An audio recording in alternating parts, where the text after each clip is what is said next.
Olá, bom dia! Mais um dia, a gente aqui juntos novamente, estamos ao vivo, agora são 8 horas, 31 minutos pelo horário de Brasília. Vamos juntos começar esse dia bem informados? A partir de agora, você confere as notícias do Brasil e do mundo desta quinta-feira, 16 de fevereiro. Vamos então conferir o nosso cardápio de notícias do dia. Haddad e Campos Neto participam hoje da primeira reunião do Conselho Monetário Nacional. O governo vai revisar 7,5 milhões de cadastros de beneficiários para o novo Bolsa Família. Nos destaques internacionais, 3 avalanches matam 10 pessoas no Tajiquistão. E trazemos uma reportagem especial sobre a revolucionária plataforma de pesquisas, o ChatGPT, que mal chegou e já causa dúvidas e inseguranças para a educação. A gente te conta tudo isso e muito mais a partir de agora.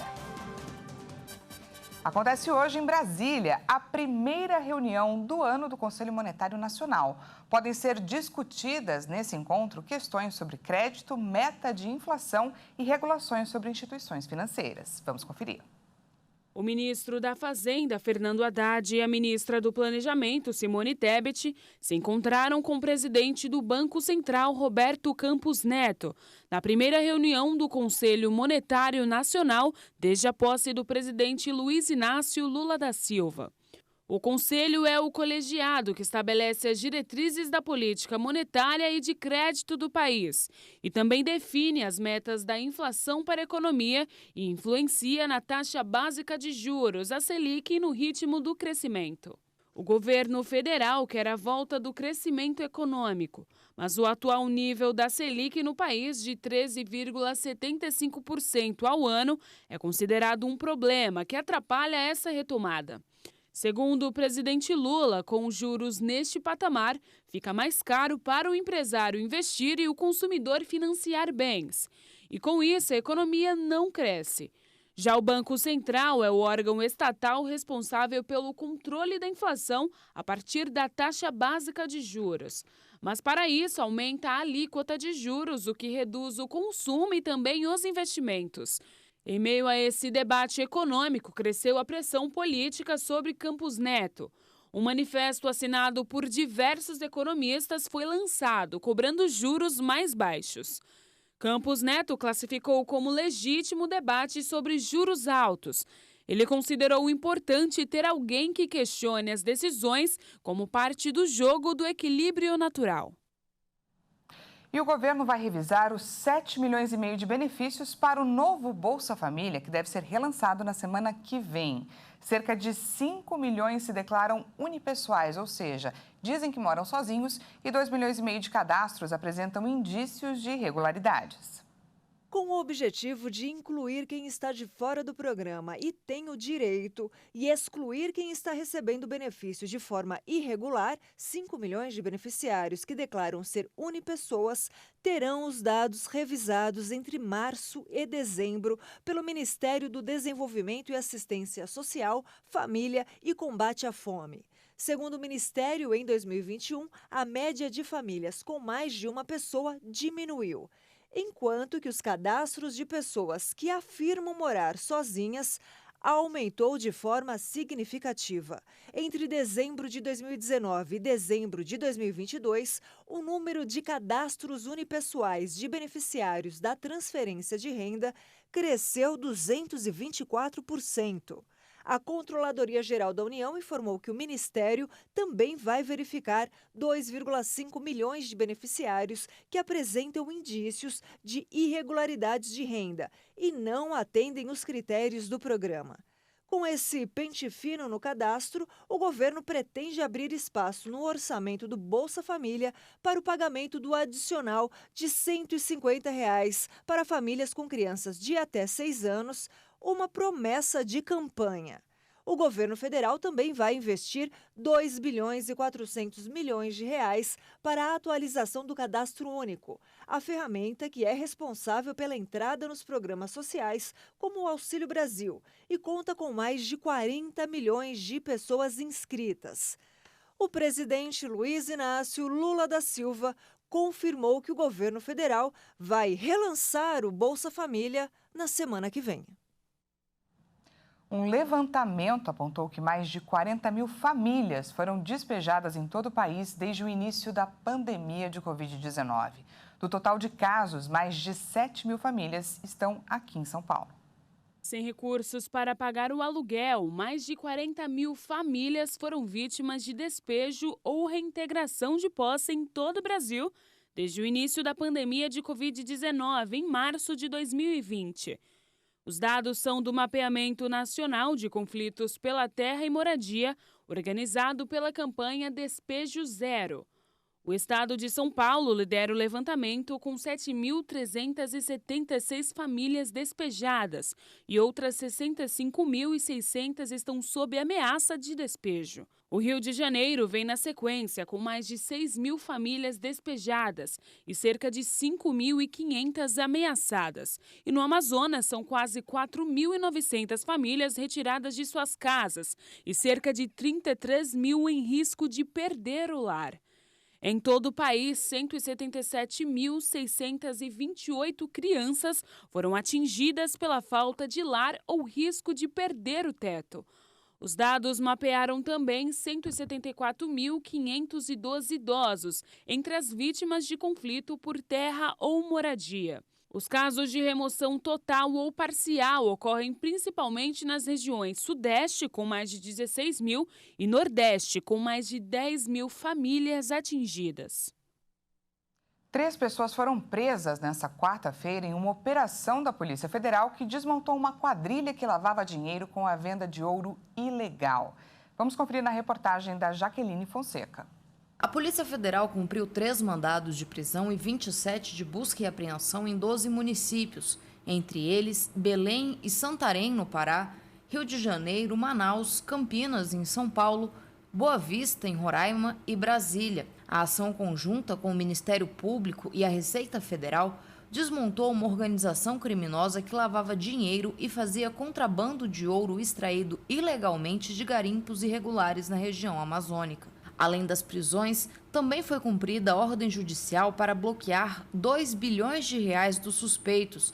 Segundo a investigação, em 2 anos, a organização criminosa, composta de empresas de pequeno e grande porte, fraudou notas fiscais com cifras superiores a 4 bilhões de reais, o que corresponde a aproximadamente 13 toneladas de ouro ilegal. A investigação começou em 2021, a partir de informações da Receita Federal. A Receita Federal foi extremamente importante nessa operação. Os termos de constatação elaborados pela Receita Federal foram capazes de demonstrar que havia um esquema, que dá para se chamar de uma organização criminosa, em um formato triangular, na verdade, né?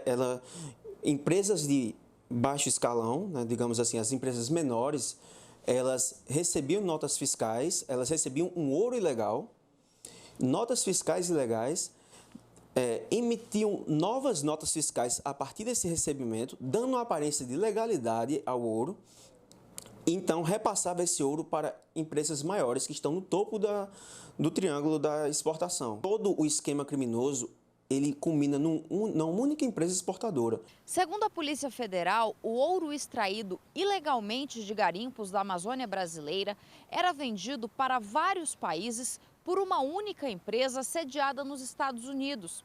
Essa empresa forjava a legalidade através de notas fiscais e estoques frios e exportava para países como Itália, Suíça, Hong Kong e Emirados Árabes. Tudo de forma ilegal. Os suspeitos poderão responder pelos crimes de adquirir ou comercializar ouro usurpado da União, extração de recursos minerais sem autorização, lavagem de capitais e organização criminosa. O delegado responsável pela investigação destaca que, além do dano monetário ao país, a quadrilha provocou prejuízos ao meio ambiente. O dano do garimpo ilegal é muito maior do que o dano do garimpo legal e ele gera prejuízos, além do ouro, do nosso bem material principal que está indo embora, a reparação da floresta, do meio ambiente em si, também é um prejuízo muito, muito grande. E a situação no exterior não parece estar muito boa, não. Cresceu o número de brasileiros que estão em Portugal e pedem ajuda para retornar ao país. A Jaqueline Fonseca volta trazendo mais informações sobre o assunto. Por mês, cerca de 80 brasileiros residentes em Portugal buscaram a ajuda do Programa de Apoio ao Retorno Voluntário e à Reintegração da Organização Internacional para as Migrações, para pedir ajuda para voltar ao Brasil. O número é cerca de 4 vezes maior que o registrado em 2021. Enquanto em 2021 foram 288 pedidos de ajuda, em 2022 saltou para 1.051. Mais da metade dos pedidos foram feitos por mulheres. 92% dos que buscaram ajuda são brasileiros que se encontravam em situação de extrema pobreza e 30% voltam ao Brasil no mesmo ano em que chegaram a Portugal. A Organização Internacional das Migrações afirma que muitos brasileiros são enganados ou obtêm informações rasas sobre o processo migratório. Eles buscam melhores condições de vida, emprego e trabalho, mas se deparam com muita dificuldade com alto custo de vida e do mercado imobiliário em Portugal. De Brasília, Jaqueline Fonseca. E veja a seguir, 3 avalanches matam 10 pessoas no Tajiquistão. E trazemos uma reportagem especial sobre a revolucionária plataforma de pesquisa ChatGPT, que mal chegou e já causa dúvidas e inseguranças para a educação. Nós voltamos já, não perca!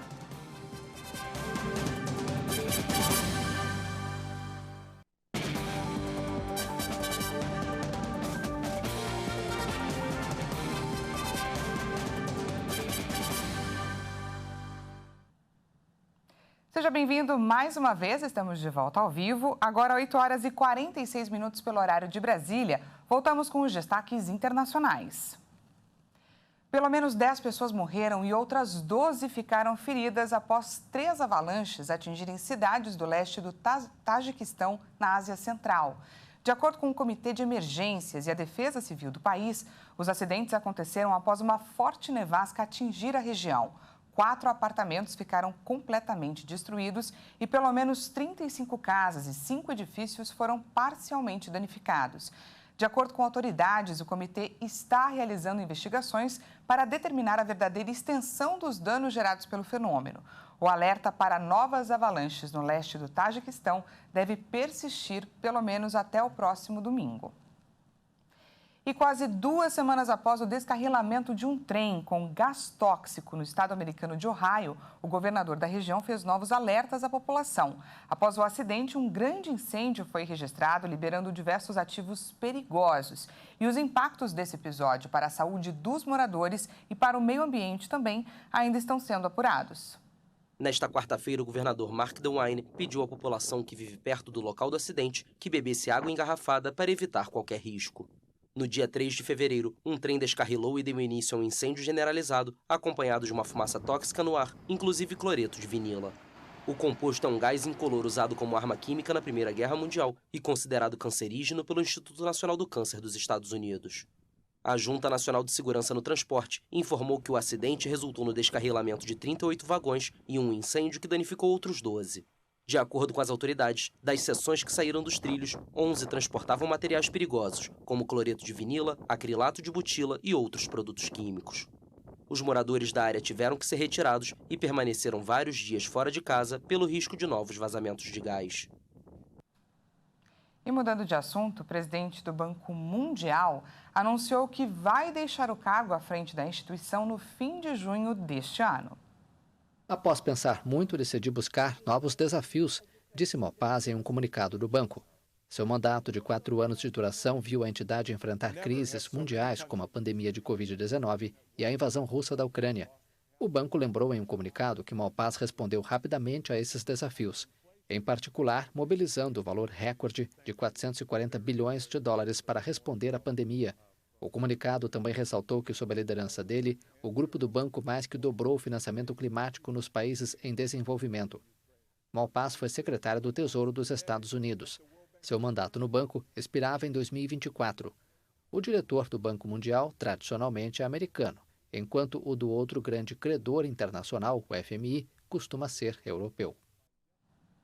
E após 25 dias de serviços suspensos, a Cidadela Inca de Machu Picchu, um dos mais famosos pontos turísticos do Peru, reabriu nesta quarta-feira. O acesso à região havia sido fechado devido à onda de protestos pela renúncia da presidente em exercício, Dina Boluarte, que se estendeu por todo o país.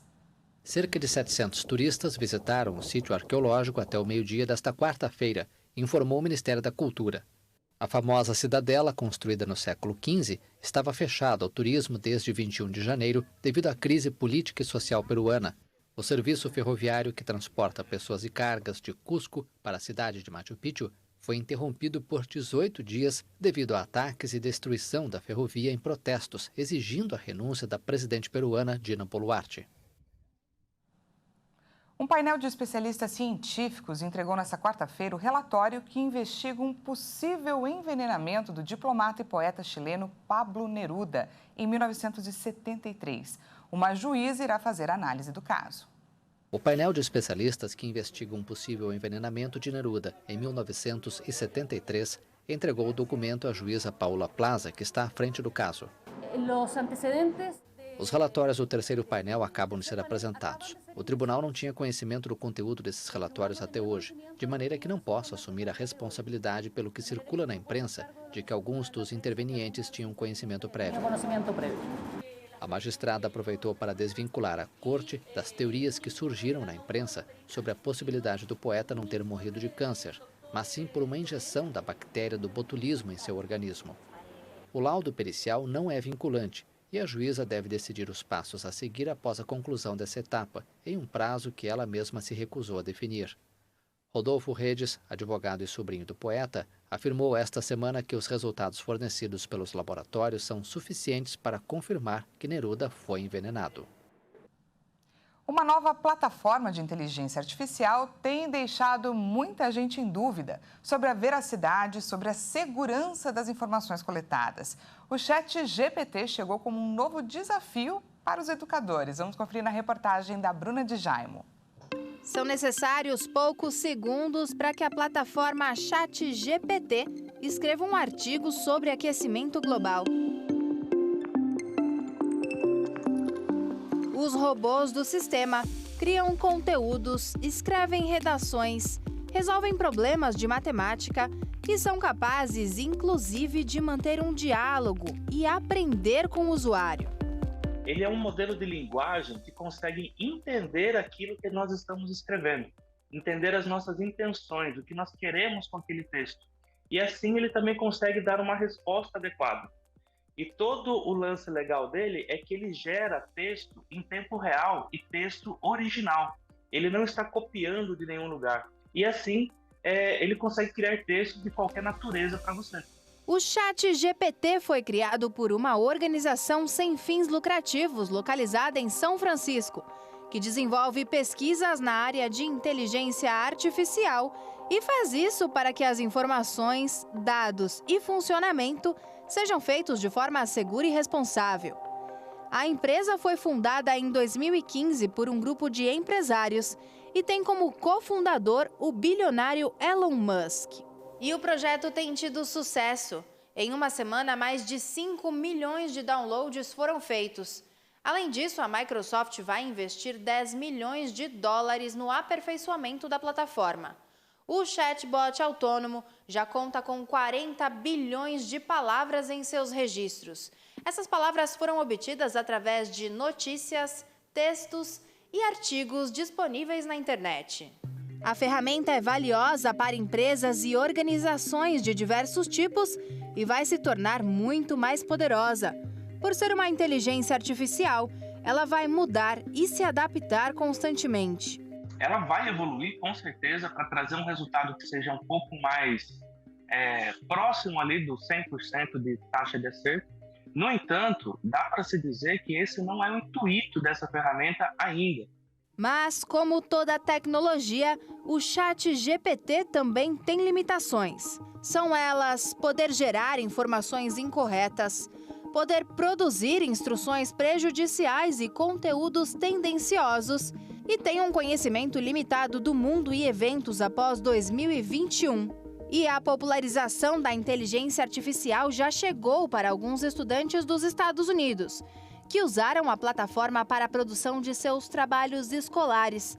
Os textos tinham um padrão de palavras difíceis, o que fez com que os professores desconfiassem da forma com que eles haviam sido produzidos, causando preocupação por facilitar algo que os jovens deveriam estar praticando na escola. Na escola, quando a gente ensina os gêneros textuais, né, pode ser notícia de jornal, pode ser reportagem, pode ser crônica. A ideia é que o aluno aprenda a estrutura do gênero, ou seja, como ele começa, como ele está no meio, quando ele termina, né? Depois nós vamos para os gêneros mais argumentativos, que tem a ver com as redações de vestibular, então é a criação de argumentos, uso de repertório, e isso acaba um pouco batendo com a própria ideia do GPT. O GPT ele não consegue verificar aquilo que está acontecendo hoje. Então, ele não vai colocar dados atuais, ele não vai colocar uma ligação entre um pensamento crítico e uma avaliação desse pensamento crítico. Mas quantas dessas informações são verdadeiras? Qual a credibilidade delas e quem garante que não são plagiadas? Eu acredito que as chances de plágio direto elas sejam remotas. Porque esse chat GPT, ele tem a capacidade de reescrever o texto. O problema é que ele vai sempre escrever o mesmo texto. E nos textos, por exemplo, de vestibular, é comum nós usarmos alguns argumentos, né? Argumentos com fatos. Então, eu vou falar sobre a guerra na Ucrânia. O chat GPT, ele vai dar possibilidades que, linguisticamente falando, né, no sistema linguístico, são até possíveis, só que na realidade não é. O professor atento, ele vai olhar para a redação e falar assim, mas espera aí, ele está falando aqui que a guerra ela pode ser resolvida com um acordo entre as partes, que esse aluno está vendo que jornal. A plataforma gratuita ainda está em fase de testes. Os especialistas ressaltam que outros meios similares vão surgir e causar uma revolução na maneira de fazer as coisas, como foi quando surgiram os celulares, computadores e inclusive os sites de busca.